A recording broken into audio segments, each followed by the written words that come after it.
Hello বন্ধুরা, good morning. সকাল সকাল দেখো আলু নিয়ে বসে পড়েছি আলুর পাঁপড় করবো বলে। কালকে রাত্রে তো কাটার সময় পাইনি, তো এবার সকালবেলা একটু তাড়াতাড়ি উঠেছি। আমি ভাবলাম সময় যখন আছে তাহলে আলুর পাঁপড় কটা কেটে দিই। আর বড় বড় সাইজের আলু এবার নিয়ে এসেছি। আমার বড় বারবার বলেই যাচ্ছে ছোট ছোট আলুর পাঁপড় করছো, আমি খাবো না, বড় বড় সাইজের আলুগুলো পাঁপড় করো। তাই ভাবছি যে বড় আলুর পাঁপড়গুলো করেই ফেলি।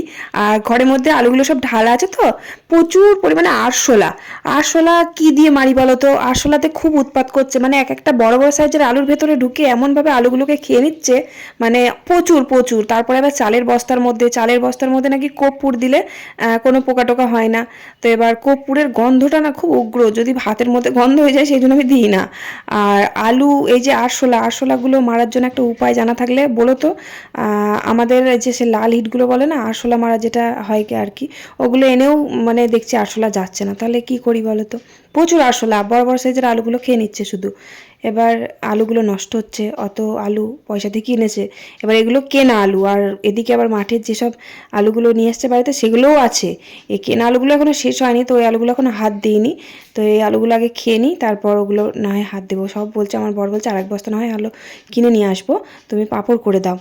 কারণ আমাদের আলুর বস্তা ছিল, সেগুলো সব স্টোরে দিয়ে দিয়েছে।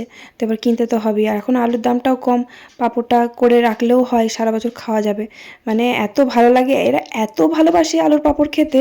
আমি বিয়ের আগেও করতাম আলুর পাঁপড়, তবে ছোট ছোট আলুর পাঁপড়। এরকম বড় বড় সাইজের আলুর পাঁপড় করে জানতাম না। আমি আর মা বাজারে গিয়ে, শুধু আমাদের বাড়ির কাছেই বাজার, আমরা দুজনাই বাজার যেতাম। মানে বেলার শেষে রান্নাবান্না মায়ের হয়ে যেত, মাকে নিয়ে যেতাম। তো এবার আমরা ছোট ছোট সাইজের আলু খুঁজে বেড়াতাম আলুর পাঁপড় করবো বলে। তবে যে এত বড় বড় সাইজের আলুর পাঁপড় হয় সেটা কিন্তু জানতাম না। তো এখানে এসেই অনেক কিছু শিখেছি, জেনেছি, খাওয়া শিখেছি, প্রচুর জিনিস খাওয়া শিখেছি সত্যি করে। মানে নানা রকমের অদ্ভুত অদ্ভুত জিনিস খাওয়া শিখেছি, যেগুলো আমাদের ওখানে খাই না। যাই হোক, তো আলুর পাঁপড় কটা কেটে দিচ্ছি। আমি ভাবছি যে এগুলো তো প্রেশার কুকারে ধরবে না, কড়াইয়ের মধ্যেই দিয়ে দেব। অল্প কটাই দেব, কারণ অত বেশি দেব না। যদি আবার বৃষ্টি মিষ্টি হয় তখন আবার ভিজে যাবে। অল্প কটাই থাক, বেশি দেওয়ার দরকার নেই। আলুগুলো কেটে নিয়ে আমি বাইরে বেসিনে জলের বালতি করে ধুয়ে নিলাম রোগড়ে রোগড়ে। তা না হলে আবার আমাকে ছাদে যেতে হবে, তার না হয়তো নিচে গিয়ে ধুয়ে নিয়ে আসতে হবে। আর নিচে ছাদে গেলাম না, আমি এখানে ধুয়ে নিলাম। আর জল আমি কড়াইয়ের মধ্যে সেদ্ধ করবো আলুগুলো। জলটা কিন্তু আগে থেকে বসিয়ে রেখেছিলাম, ফুটে গেছে জলটা। মানে জলটা ফুটিয়ে নিলে আলুগুলো দিলে না তাড়াতাড়ি হয়ে যাবে, গ্যাসটা কম পুড়বে, আর সেদ্ধটাও তাড়াতাড়ি হয়ে যাবে। আর এরকম বড় সাইজের আলুগুলো না তাড়াতাড়ি সেদ্ধই হয়ে যায়, এক্ষুনি সেদ্ধ হয়ে যাবে, খুব বেশি টাইম লাগবে না। আর ওদিকে ভাত বসানো আছে, বড় ছেলে স্কুলে যাবে। স্কুল মানে ক্লাস হবে বলেছে, চারটে বই নিয়েছে। আর ওই যে হোলি সেলিব্রেট করা হবে নাকি ওদের, আবার এতদিন পর আবার হোলি খেলা হবে, কি বলবো আর। তো যে পাঞ্জাবিটা কালকে বসে বসে ইস্ত্রি করেছে, আমি আবার প্যান্টটা সেলাই করে দিয়েছি, তো ওটা পরে যাবে। তো এখনও মানে রেডি হচ্ছে, এখনও হয়নি। আমি ওর ভাত, তারপরে কটা পাঁপড় ভেজে দেবো, আলু সিদ্ধ ভাত খেয়ে যাবে ও। তো এদিকে আমি কড়াই বসিয়ে দিলাম, একদম পারফেক্ট আলু কাটা হয়েছে, একদম ভর্তি ভর্তি হয়ে গেছে। আমি তো ভাবছিলাম কড়াইয়ের মধ্যে ধরবে না, হয়তো আবার আলাদা জায়গায় দেবো। তো দেখছি একদম ঠিকঠাক হয়ে গেছে। আর জল খুব অল্প দিয়েছি, জলটা বেশি দিলে না আবার ফুটে ফুটে পড়ে যাবে। আর হাওয়া দিচ্ছে জানলা দিয়ে প্রচণ্ড, জানলাটা দিয়ে দিলাম আর চাপা দিয়ে দিলাম থালা দিয়ে। আর একটু হলুদও দিয়েছি, আমি কিন্তু হলুদ দিই না আলু সেদ্ধ করার সময়। হলুদটা দিলাম মন হলো, আগে কিন্তু হলুদ দিতাম, এখন আর হলুদটা দেওয়া হয় না। আজকে আবার কি মন হলো হলুদটা দিই, একটু কালো কালো হয় তো, তো এবার ওই জন্য হলুদটা দিয়ে দিলাম। যাই হোক, নুন হলুদ এদিকে সেদ্ধ করতে দিয়ে আসলাম। আর এদিকে বড় ছেলে পাঞ্জাবি পরে বসে আছে, প্যান্টটা বলছে মা আরেকটু সেলাই করে দাও, ঢল ঢল করছে প্যান্টটা। তাই জন্য প্যান্টটা আরেকটু সেলাই করে দিলাম। মানে কালকে সেলাই করে দিয়েছিলাম, পরেছিল ঠিকই লাগছিল, তো আবার বলছে যে আর একটুখানি চুষ হলে ভালো হতো। তো আমরা দিয়ে তাহলে করেই দিই, আর একটু সেলাই, বাড়িতে মেশিন আছে তাই, হাতে হলে পরে আমি আর করে দিতাম না সকালবেলা। ওদিকে সেলাই করতে করতে আমার এদিকে সেদ্ধ হয়ে গেল আলু। বললাম না বেশি সময় লাগবে না সেদ্ধ হতে, কারণ জলটা তো ফুটিয়েই নিয়েছিলাম। তারপরে আবার আলুগুলো দিতে দিতে সঙ্গে সঙ্গে ফুটে গেছে। মানে এই আলু দেওয়ার পর তারপরে ঠান্ডা জল দিচ্ছি, দেওয়ার পর সে চাপা দেবো, কখন জল ফুটবে তার ঠিক নেই। যখন আলুটা, তখন তো জলটা ভারী হয়ে যাচ্ছে না, শুধু আগে জলটা ফুটিয়ে নিয়ে তারপর দিলে তাড়াতাড়ি সেদ্ধ হয়ে যাবে, গ্যাসটা কম পড়বে, তাড়াতাড়ি নরমও হয়ে যাবে। যাই হোক, তো ওদিকে আলু সেদ্ধ হয়ে গেছে। এবার আমি জলটা ঝরাতে দেবো, ঝরাতে দিয়ে তারপরে ছাদে গিয়ে আবার একটা একটা করে মেলে দিতে হবে, আবার দেরি হয়ে যাচ্ছে।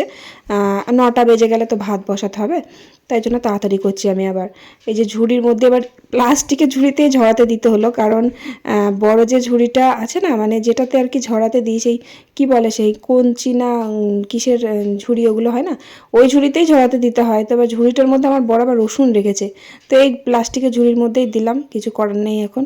ওই রসুনগুলো ঢালাঢালি করতে হবে এখন, আবার কোথায় ঢালাঢালি করতে যাব, আবার জলের মধ্যে আলুটা থাকলে আরও বেশি গলে যাবে। তাই মনে হচ্ছে আলুটা বেশি বেশি গলে গেছে, আর একটু আগে নামাতে পারলে ভালো হতো। আর বড় সাইজের আলু না গলে গেলে ভেঙে যাবে, আর বড় বড় আলু পাঁপড়গুলো ভেঙে গেলে তখন কেমন লাগবে না। এমনি বড় বড় আলু খাবে বলেছে, তারপরে যদি ভেঙে ছোটোই হয়ে যায় তাহলে কি ভালো লাগবে? তো ভালো করে জল ঝরিয়ে নিয়ে এই যে ছাদে চলে এলাম। আর ছাদে আবার দেখছি ধান দেওয়া আছে, ধানটা সকালেই দিয়েছে। তো ধানগুলো আছে, আবার এদিকে পাঁপড় আছে, আবার কালকেকার পাঁপড় আছে, পরশু দিনকার পাঁপড় আছে। পরশু দিনের পাঁপড়গুলো শুকিয়ে গেছে, কিন্তু কালকের পাঁপড়গুলো শুকায়নি, এখনও শুকোবে। আর পাঁপড় কী বলো তো, শুকিয়ে গেলেও মাঝে মাঝে একটু রোদে দেওয়া ভালো, তাহলে শীত কেমন একটা নরম হয়ে যায়। তো দিয়ে পাঁপড় যখন ভাজা হয়, ভাজার পর কিন্তু আর মানে সেই টেস্টটা পাওয়া যায় না। তো পাঁপড়গুলো মেলে দিয়ে ধানটা একটু নেড়ে ছুড়ে দিয়ে আমি নিচে চলে আসলাম। আবার ভাত বসাতে হবে, তাই 9টার বেশি বেজে গেছে, 9টা 10-15 বেজে গেছে। 9টার মধ্যেই ভাত বসাতে হয়, মানে 9টার আগে হলে তো আরও ভালো হয়। 9টার যদি 5 বেজে যায় তাহলেই দেরি হয়ে যায়, কারণ 1 ঘন্টা তো লাগেই ভাত হতে। যাই হোক, তারপর নিচে এলাম, নিচে এসে ভাতটা আগে ফটাফট রান্না করে নিলাম, কারণ অনেক দেরি হয়ে গেছিলো বলে আমি তাড়াতাড়ি পাটকাঠি দিয়ে জাল দিয়ে ভাতটা আগে করে নিলাম ফুটিয়ে। তারপরে যে ডাঁটা, রোজই ডাঁটা পেরেছে, ডাঁটার তরকারি করব। ডাঁটাগুলো আজকে শুধুই রান্না করব। আর ছোট ছোট চুনো মাছ এনেছে, মাছগুলো বাছতে হবে, এখনও সময় পাইনি। এই ডাঁটার তরকারিটা বসিয়ে দেবো, দিয়ে তারপরে মাছ বাছতে যাব, কারণ ওই ছোটো ছোটো মাছ বাছতে অনেকটাই সময় লাগে। তো ডাঁটাগুলো সর্ষে বাটা আর একটু পোস্ত বাটা দিয়ে একটু মাখো মাখো করে রান্না করব। তোমরা যারা ডাঁটা খেতে ভালোবাসো তাড়াতাড়ি আমাদের বাড়ি থেকে কটা ডাঁটা নিয়ে যাও, তো তাহলে আমাদের কিছুটা ডাঁটা অন্তত কমে। এত ডাঁটা কি বলবো, ডাঁটা শেষ আর হচ্ছে না, প্রত্যেকদিন ডাঁটা। তবে এই কয় মাস কেন, মানে এই মাসটাই ডাঁটা থাকবে, তারপরে আবার পেকে গেলে তখন আর ভাল লাগে না। মানে আমাদের বাড়িতে পাকা ডাঁটা পছন্দ করে না, আবার মোটা মোটা ডাঁটাগুলো ভীষণ ভাল লাগে, সে বীজ হয়ে যায় না, ওই ডাঁটাগুলো খুব ভাল লাগে, বেশ মাড়ি থাকে ওর ভেতরে ডাঁটার। আর খুব সরু ডাঁটার তো অত মাড়ি থাকে না, ভাল লাগে না খুব একটা। আর আমি আইবুড়ো বেলায় যখন বিয়ের আগে ডাঁটা রান্না করতাম, মানে মাও রান্না করতো, মায়ের দেখে শিখেছিলাম। মা কিন্তু ডাঁটা সর্ষের মধ্যে অল্প একটু চিনি দিত। এবার আমিও বিয়ের পর এরকম ডাঁটা রান্না যখন করতে দিয়েছে আমাকে, তখন আমি অল্প চিনি দিয়েছি। তারপর ডাঁটা যখন খেতে বসে তখন সবাই মানে দুপুরবেলা বলছে, ডাঁটাগুলো এত মিষ্টি কেন লাগছে, ডাঁটাগুলো এত মিষ্টি কেন লাগছে। এবার খুবই সামান্য, মানে যেমনি চচ্চড়িতে যেমনি অল্প একটু চিনি দিতে হয়, সেরকম একটু ডাঁটার মধ্যেও আমাদের ওখানে দেয়। তো এবার আমার বর বলছে এত মিষ্টি কেন, তখন আমি বলছি চিনি দিয়েছি তাই জন্য মিষ্টি লাগছে। বলছে চিনি আবার কে দেয় ডাঁটার মধ্যে? তো এবার যেখানে যেমন খায় আর কি, এবার এখানে মিষ্টি খায় না, সেজন্য খেতে পারে না, ভালো লাগে না। আমার কিন্তু ডাঁটার মধ্যে অল্প একটু চিনি দিলে না আমার ভাল লাগে বেশ খেতে, ডাঁটাটা একটু অন্যরকম টেস্ট হয়। কিন্তু খুব একটা পছন্দ করে না বাড়িতে কেউ, তাই জন্য ডাঁটাতে চিনি দিই না আমি, আর ওই চিনি ছাড়াই করি। যাই হোক, ডাঁটা সর্ষেটা ওদিকে বসিয়ে দিয়ে আসলাম, দিয়ে যে ছোটো ছোটো চুনো মাছ আছে, চুনো মাছগুলো আগে বেছে নিই, কারণ মাছটা অনেকক্ষণ থেকে বাইরে এনে রেখে দিয়েছে। মাছটা আবার ফ্রিজের মধ্যে রাখলে আবার ভালো থাকে। মাছটা রেখে দিয়েছে, এবার ছোটো মাছ না পেট গলে গেলে না তখন পিত্তি গলে যাবে, তেতো হয়ে যাবে মাছগুলো, চুনো মাছ তো। আর মাছটা ভীষণ ভালো, 5 মিশিলে অনেক রকমের মাছ আনলে না খুব ভালো লাগে। বাঁচতে দেরি হলেও মাছগুলো কিন্তু খেতে বেশি টেস্টি হয়। যাই হোক, মাছগুলো অনেক সময় লাগলো বাঁচতে, মাছ বাঁচতে আমার এদিকে ডাঁটা চচ্চড়ি অনেকক্ষণ আগেই হয়ে গেছে। ডাঁটা এসে নামিয়ে দিলাম, আর তারপর ডাঁটার তরকারিটা নামিয়ে দিয়ে গুবলু সোনাকে খাইয়ে দাইয়ে তারপরে মাছে রান্না করতে বসলাম। মাছটা শুধু একটা আলু দিয়ে পেঁয়াজ লঙ্কা দিয়ে ঝাল করব। আলু বেগুন দিয়ে এই মাছ তরকারি করলে ভালো লাগে, কিন্তু এখন বেগুন নেই, তাই জন্য শুধু আলু দিয়ে একটু পেঁয়াজ লঙ্কা দিয়ে একটু টমেটো দিয়ে একটু ঝাল ঝাল করে একদম শুকনো শুকনো করে মাছটা রান্না করলাম। আর কটা ভাজা রেখে দিলাম, ভাজা দিয়ে আমার গুবলু খাবে, ওর দাদা খাবে, তারপরে আমার বরমশাই খাবে, ওরা সব ভাজা পছন্দ করে। ভাজাটা আমার খুব একটা ভালো লাগে না, ভাজাটা ওই গরম গরম ভাতের সাথে একটু খেলে তখন ভালো লাগে। আর সকালে মানে জল খাবারে গুবলুকেও দুটো ভেজে দিয়েছিলাম, অল্প কটা চিংড়ি মাছও ছিল ওর মধ্যে, চিংড়ি মাছটা আর কটা চুনো মাছ মিশিয়ে গুবলুকে জল খাবারে ভেজে দিয়েছিলাম, ভাত দিয়ে খেয়েছিল, ও মাছ ভাজা দিয়ে খেতে খুব ভালোবাসে। যাই হোক, তো মাছটা শুকনো শুকনো করে ঝাল করলাম, আর একটু টক ডাল করলাম, যেটা আর কি প্রত্যেকদিন করতেই হয় টক ডাল। আর গুবলু তো টক ডাল খায় না, ওর জন্য একটু আলাদা ডাল করতে হলো। আর বড়টা স্কুলে যাওয়ার আগে বলেছে, মা আমার জন্য কিছু না হোক একটু চাটনি করে রেখো, মানে তেঁতুল দিয়ে। এবার কাঁচা তেঁতুল ছিল কয়দিন, কাঁচা তেঁতুল দিয়ে একটু চাটনি করে দিতাম। এবার কাঁচা তেঁতুলটা শেষ হয়ে গেছে, কাঁচা তেঁতুল কিন্তু বেশি দিন থাকে না, নষ্ট হয়ে যায়, পচে যায়। এবার পাকা তেঁতুল যেগুলো নতুন উঠেছে, সেই পাকা তেঁতুল সে বীজ টিজ বার করে মা রেখে দেয়। এবার যেগুলো বীজ বার করা হয়নি এখনও, সেইগুলো এখন পাকা তেঁতুল ওই একটু চিনি দিয়ে চাটনি করে দিলাম। তো এবার তেঁতুলটা কড়াই দিয়েছি না, আর খুব কড়াইটা তেতে ছিল, পুড়ে গেছে দিয়ে, একটু কালো কালো লাগছে। যাই হোক, তো চাটনি তো একটু করে দিয়েছি, একটু টক টক মিষ্টি মিষ্টি ভালোবাসবে খেতে, মানে খুব মিষ্টি হলে আবার খেতে চাইবে না। আমারও ভালো লাগে বেশি একটু ভাতের সাথে একটু টক টক লাস্টে মিষ্টি মিষ্টি খুব ভালো লাগে। যেমন আমের সময় আমের চাটনি করি, মানে একটা অভ্যাস জানো তো, চাটনি খেলে না তখন মনে হয় একটু চাটনি না হলে ভাতই ওঠে না। তখন যখন আম হয় প্রত্যেক দিন চাটনি করতে হয়, একটু চিনি দিয়ে, তারপর গুড় দিয়ে, চিনি দিয়ে একটু বেশি ভালো হয় খেতে। যাই হোক, তারপর ওই যে ঘর তো সকালবেলা মোছা হয়, বারান্দাগুলো মুছি না আমি, বারান্দাগুলো নোংরা হয়ে যায় বলে, তো তার জন্য রান্নাবান্না সেরে ধোয়া মাজা করে আমি বারান্দাগুলো মুছে নিলাম। আর এদিকে গুবলু সোনা শুয়ে শুয়ে কার্টুন দেখছিল। এবার ও কার্টুন দেখতে দেখতে না ও ঘুমিয়ে গেছে, তাই জন্য ওকে খাওয়ানো হয়নি। আমরা যখন খেতে বসবো তখন ওকে তুলিয়ে খাইয়ে নেব। তখন ঘুমটা আর হবে না ঠিকই, তবে ঘুমিয়ে গেলে না ওকে আর ডাকতে ইচ্ছা করে না, কারণ ঘুমন্ত ছেলে তখন তোলাতে ইচ্ছাই করে না। আমার ঘুমোচ্ছে, ঘুমুক, একটু পরে না হয় ঘুমটা যখন ভাঙবে তখন ওকে খাওয়াবো। যাই হোক, তারপর আমি স্নান করে নিলাম। তারপর আমার বর বলেছে আসো রসুনগুলো ধরে দাও একটু করে, আমি তাড়াতাড়ি করে বেঁধে নিই। এবার চান ধান হয়ে যাওয়ার পর না তখন আর ইচ্ছা করে না ধুলোবালি ঘাঁটিয়ে, এই যে নোংরা, এগুলো তো নোংরা। এবার রসুনের খোলা এত হালকা যে হাওয়া দিচ্ছে আর সব মানে উড়ে উড়ে নিচে সিঁড়িগুলো দিয়ে বেয়ে পড়ে যাচ্ছে। আবার ঘর মোছার পর আবার আমাকে ঘর ঝাঁট দিতে হয়েছে, তার কারণ আমার বর আবার রসুনগুলো ওপরে ওই যে পিছনে যে বাথরুমের সামনে যে সরু মতন যে ব্যালকনিটা আছে না, ওইখানে আমার বর ভেবেছিল যে রসুনগুলো সব ঝুলিয়ে রাখবে, ওখানে বাঁধা হয়ে গেছে, ওখানে বয়ে বয়ে নিয়ে গেছে। আবার বাঁশ টাস মানে মাচা টাচা করবে বলে ওখানে বাঁধবে বলে নিয়ে গেছিলো।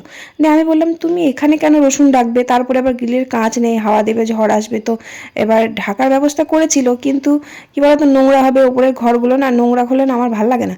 আমি বললাম ইয়েতে রাখো, ওই রান্নাঘরে বাঁশের মাচা আছে, ওখানে পেঁয়াজ টেয়াজ বাবা তো ঝুলিয়ে রাখতো, পেঁয়াজ রসুন সব কিছু ঝুলিয়ে রাখতো বাবা। আমি বলছি ওখানে মাচা থাকতে তুমি এখানে কেন রাখছো? তখন আবার মাইন্ড চেঞ্জ হয়ে গেছে, দিয়ে বলছে চলো তাহলে ওখানেই রেখে দিয়ে আসি। দিয়ে আবার বয়ে বয়ে দুজনে মিলে রসুনগুলো রেখে দিয়ে আসলাম। এবার রসুন কী বলতো, একটুখানি মানে নড়াচড়া করলে সেই খোসাগুলো পড়বেই, খোসা সেই সারা ঘর পড়তে পড়তে গেল। আবার আমি ঘরগুলো সিঁড়িগুলো ঝাঁট দিলাম মোছার পর। তারপর যাই হোক, তারপর আবার ছাদে গেলাম, ছাদে গিয়ে রসুনগুলো বেঁধে দিলাম। রসুনগুলো দুটো দুটো করে ধরে, মানে বেঁধে না আমি ধরে ধরে দিলাম, ও বেঁধে দিল। সেই হাওয়া দিচ্ছে আর উড়ে উড়ে সব সিঁড়ি বেয়ে আবার খোলাগুলো পড়ছে। আমি যে কী করব, সারাদিন শুধু ঘর ঝাঁট দিতেই থাকি। মানে যতই হোক নোংরা হয়ে পড়ে থাকলে না, ঘরে মানুষ বাস করছে, সেই ঘরে নোংরা হয়ে পড়ে থাকলে ভালো লাগে বলো তো? ঝাঁট তো দিতেই হবে। আবার আমি সেই সিঁড়িগুলো ঝাঁট দিলাম। কিছু করার নেই, এই চাষি বাড়িতে না এরকম নোংরা টোংরা হবে, কিছু করার নেই, আমাকে ঘর ঝাড় দিতে হবে বারবার। আবার এক ঝুড়ি এখনও রসুন আছে যেগুলো কালকে বাঁধবে, তখন আবার নোংরা হবে। যাই হোক, তারপর গুবলুকে তো খাওয়ানো হয়নি বললাম, দুপুরবেলা ও তো না খেয়ে ঘুমিয়ে গেছিলো কার্টুন দেখতে দেখতে, তো আমি তো তোলাইনি আর তখন। তারপর আমরা যখন খেতে বসলাম তখন ওকে ডাকলাম, তখন ঘুমটা হয়ে গেছে, উঠে পড়লো এক ডাকে, খিদেও পেয়ে গেছে বেশ, তো তাড়াতাড়ি বেশ ভাতটা খেয়ে নিল। তারপর তো ঘুম থেকে উঠে আর তো ঘুমাবে না, একটু শুয়ে শুয়ে খেলা করছিল পাশে, আর আমিও একটু ঘুমিয়ে পড়লাম, একটু রেস্ট নিলাম, ঘুম তো হয় না, একটু রেস্ট নিলাম। তারপরে বাসন টাসনগুলো ধুয়ে নিলাম। তারপর গুবলুকে নিয়ে ছাদে এলাম। ছাদে তো সে একগাদা পাঁপড় মেলা ছিল, তারপরে ধান, আবার রসুনগুলো পড়েছিল বেঁধে ছাদেতেই রেখে দিয়েছিল, আমাকে বললো তুলে দিতে। ওই যে দেখো আমি তুলে দিয়েছি। এদিকে পাঁপড় যেগুলো কাঁচা সেগুলো পলিথিনের মধ্যে আছে, আর ওদিকে যেগুলো শুকনো সেগুলো ঝুড়ির মধ্যে আছে, আমি নিচে নিয়ে চলে যাব। আর গুবলু সোনাকে যে বড়ি দেওয়া আছে, মা বড়ি দিয়েছিল, বড়িগুলোকে তুলতে বললাম, কালকে দিয়েছিল বড়িগুলো, আমি ওকে বললাম একটা একটা করে তোল, তো তুলছে বসে বসে। ওকে একটা কাজ দিয়ে দিয়েছি, খুব কাজ করতে খুব ভালোবাসে। যাই হোক, তারপরে যে ধানটা মেলা আছে, ধানটা তো শুকোয়নি, আজকেই মেলেছে, তো ধানটা আমি চাপা দিয়ে দিলাম আর গাছগুলো সব জল দিয়ে দিলাম। আবার এই যে দেখো এই ফুলটা দেখতে পাচ্ছ, এটা হচ্ছে ডালিয়া, ডালিয়া না সরি চন্দ্রমল্লিকা। এই ফুলটা মানে গাছটা মরে গেছিলো, দিয়ে আবার নতুন করে দেখছি এরকম বড় বড় ফুল হয়েছে, অনেকগুলো ফুল হয়েছে। যাই হোক, ছাদে গাছে জল দিলাম, তারপর নিচে এলাম। আর আজকে হচ্ছে যে মুসুরি সেদ্ধ খাবে, এই যে দেখছো এগুলো হচ্ছে সব মুসুরি। এই মুসুরিগুলো সেদ্ধ মানে কিনেছে, এগুলো কেনা, আগের বার তো চাষ করেছিল, এবার আর চাষ করিনি, এবার কিনেছে আমার বর, বেশি করে কিনে রেখেছে সেদ্ধ খাবে বলে। আর যদি থেকে যায় তাহলে ওটাকে আবার সেই জাঁতা আছে, জাঁতায় ভেঙে আবার ডাল খাওয়াবে, ডালও কিনে রেখে দিয়েছে বেশি করে। যাই হোক, তো তারপর এবার সন্ধেবেলা আমি ভাবলাম মুসুরিগুলো চালতে হবে। এবার মুসুরি না চাললে, মুসুরির মধ্যে অনেক হ্যাটকা আছে, এবার মুসুরিগুলো না মানে বাছলে তো আর সেদ্ধ করতে পারবো না। দিয়ে আমার শ্বশুরমশাই বললো এখানে একটা জাল আছে, নিয়ে যাও, ওই জালটা করে ঝালো খা। এবার এই জালটার মধ্যে যে মুসুরিগুলো দিয়েছি না, সব মুসুরি বেরিয়ে গেছে, বালি চালা জাল এটা। তো এবার দেখো কাণ্ড, সব মুসুরি পুরো সব মুসুরি বেরিয়ে গেছে। দিয়ে তারপরে আমার শাশুড়ি মা বিকেলের দিকটা একটু ওই ননদের বাড়ির ওদিকে বেড়াতে চায়, তো আমার শাশুড়ি মা মুসুরি বেছে পরিষ্কার করে একদম রেডি করে রেখে দিয়ে গেছে। তো মাকে বলেছিলাম রাত্রেবেলা মুসুরি সেদ্ধ করব, তো আমি তো জানি না, আমি খুঁজে পাইনি, আমি বস্তায় যেগুলো ছিল সেগুলোই নিয়ে এসে বসে বসে বাঁচছিলাম। তারপরে মা বলল, মা যখন বাড়ি আসে তখন বললো যে সব রেডি করা আছে বেছে, তুমি ধুয়ে প্রেশার কুকারে বসিয়ে দাও। তবে মুসুরির মধ্যে কিন্তু অনেক মাটি ছিল, ওই মাটিগুলো ভিজোতে দিলাম, একটা জলের মধ্যে দিয়ে ভিজোতে দিলাম খানিকক্ষণ পর, আবার ভালো করে একটু এই যে ঝুড়ি করে রগড়ে রগড়ে ধুয়ে নিলাম, মাটিগুলো সব গলে গেল। আর একটাই আলু দিয়েছি, আলু কেউ খায় না, আমি আর মা একটু খাবো ওই মুসুরির মধ্যে আলু। আর মুসুরি সেদ্ধ সত্যি করে এতটাই ভালো লাগে খেতে, কি বলবো।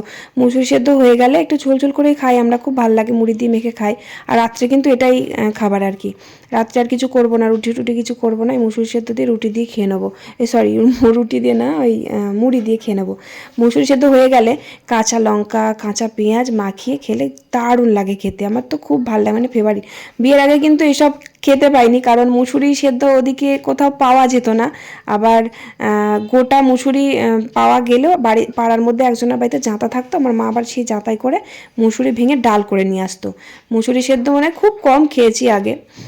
যাই হোক, তো তারপর ওদিকে মুসুরিটা আমি বসিয়ে দিয়ে আমার গুবলু সোনাকে পড়তে বসালাম, খুব দুষ্টুমি করে, পড়তে প্রচুর সময় লাগায়, একটা পড়া একটা মানে একটা করে লেখে আর একটু করে দুষ্টুমি করে, একটা করে লিখবে আর দুষ্টুমি করে, মানে এত ধৈর্য নিয়ে ওকে পড়াতে হয় না, কি বলবো, খুবই দুষ্টুমি করে। আমার বড় ছেলে একদমই শান্ত ছিল ছোটোবেলায়, এখনও শান্ত, ওকে ছোটোবেলায় একদম পড়ানোর জন্য আমাকে কোনো কষ্ট ঝামেলা, আমার মানে বিরক্তি হয়নি, এত ভালো পড়তো, যা পড়াতাম তাই পড়তো, নিজে থেকে বই বার করে বসতো, এরকম ছিল। কিন্তু আমার ছোটোটা যে কী দুষ্টু হয়েছে কি বলবো। আর এদিকে আমার বর বাজারে গেছিলো, ওকে বলেছিলাম একটা স্টিলের বালতি নিয়ে আসতে, কারণ ছাদে গাছে জল দিতে আমার খুব অসুবিধা হয়, বালতি নেই একটা, যত প্লাস্টিকের বালতি ছিল সব আমি ফাটিয়ে ফেলেছি, তাই জন্য একটা স্টিলের বালতি এনেছি যাতে মেরে মেরেও না ফাটাতে পারি। তো একটা বড় দেখে বেশ স্টিলের বালতি এনেছে, আর দুটো নাইটি এনে দিয়েছে, নাইটি দুটো দেখো, একটা কাপ্তান আছে আর একটা এই যে বাটিক ছাপা নাইটি, খুব ভালো লাগছে এই ডিজাইনের নাইটি, কিন্তু নেই আমার বাটিক ছাপাটা। আর একটা কাপ্তান নিতে বলেছিলাম, একটা কাপ্তান নিয়েছে, কালারটা যে কালারটা নিয়েছে সেই কালারটা আমার আনকমন কালার, মানে আমার নেই এই কালারটা, কেমন লাগছে অবশ্যই কমেন্ট করে জানিও। তারপর মুসুরি সেদ্ধ সিটি দিয়েছে আর চারদিক দিয়ে জল বেরিয়ে গেছে, দিয়ে জল সব পড়ে গেছিলো, দিয়ে একদম চাপ চাপ হয়ে গেছিলো। আমি আবার নতুন করে জল দিয়ে একটু ফোটালাম, কারণ এত আঠো আঠো ভালো লাগে না খেতে, একটু মুড়ি দিয়ে খাবো তো, এরকম ঝোল ঝোল হলে ভালো লাগে খেতে। বাবাকে মাকে নিচে দিয়ে আসলাম, দিয়ে তারপরে আমরা খেতে বসলাম, আর গুবলু সোনাকে মুসুরি সেদ্ধ দিয়ে মুড়ি খাইয়ে দিয়েছি। আজকে একটু অন্যরকম খাওয়ালাম, প্রত্যেকদিন ভাত খাওয়াই, রুটি খাই, তো আজকে একটু মুসুরি সেদ্ধ দিয়ে মুড়ি খাওয়ালাম, বেশ ও খেতে খুব ভালোবাসে, এরকম তরকারি দিয়ে মুড়ি, আলু চচ্চড়ি দিয়ে মুড়ি, এগুলো খেতে খুব পছন্দ করে, মানে যেটা ভালোবাসে সেটাই খাওয়ায় ওকে। যাই হোক, তারপর মুসুরি সেদ্ধ দিয়ে মুড়ি খেলাম, সত্যি খুব ভালো লাগলো। এরকম তোমরা যদি কেউ ভালোবাসো খেতে কমেন্ট করে জানিও, মুসুরি সেদ্ধ কে কে ভালোবাসো আমার মতো, আমার খুব ভালো লাগে খেতে। আর এরকম যদি কেউ না খেয়ে থাকো একবার খেয়ে দেখো, খুব ভালো লাগে খেতে মুড়ি দিয়ে। তো চলো আজকে ভিডিওটা এখানেই শেষ করি, ভালো লাগলে অবশ্যই লাইক করে একটা কমেন্ট করে দিও। ভালো থেকো সবাই, আজকের মতো tata, bye bye, good night.